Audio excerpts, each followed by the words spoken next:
Friends, today class regular verbs. ఎప్పుడైతే మనకి verbs అనేవి తెలిస్తే మనం ఇంగ్లీష్లో మాట్లాడడానికి ఈజీ అవుతుంది. ఓకేనా? ఇప్పుడు రెగ్యులర్ వర్బ్స్ గురించి ఎక్స్ప్లెయిన్ చేస్తున్నా, జాగ్రత్తగా వినండి.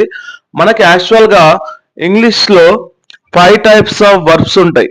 అవి ఏమంటే V1, V2, V3, V4, V5.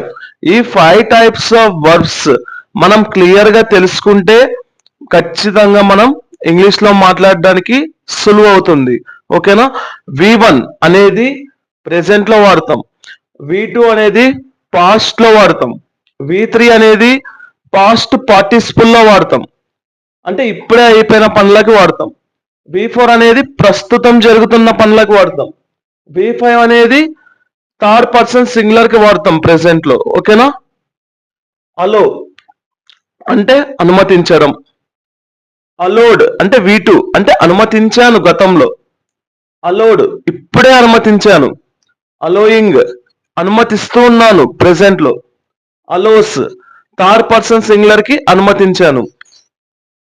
Bath స్నానం చేయడం, బాత్డ్ స్నానం చేశాను, బాత్డ్ ఇప్పుడే స్నానం చేశాను, బాతింగ్ స్నానం చేస్తూ ఉన్నాను, బాత్స్ అంటే అతను ఇప్పుడు స్నానం చేస్తున్నాడు. Beg begged begged begging begs.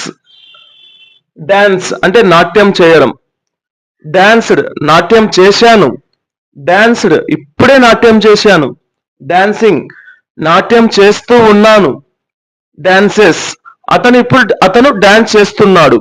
ఓకేనా? అయితే ఫ్రెండ్స్, నేను ఒక వర్బ్ ఇస్తా మీకు, చేంజ్ అని వర్బ్ ఇస్తున్నా. మీరు V2, V3, V4, V5 రాసి నాకు కామెంట్స్ లో తెలియజేయండి. ఈ వీడియో కనుక నచ్చినట్లయితే మీకు లైక్ చేయండి, షేర్ చేయండి, సబ్స్క్రైబ్ చేయండి. Thank you friends.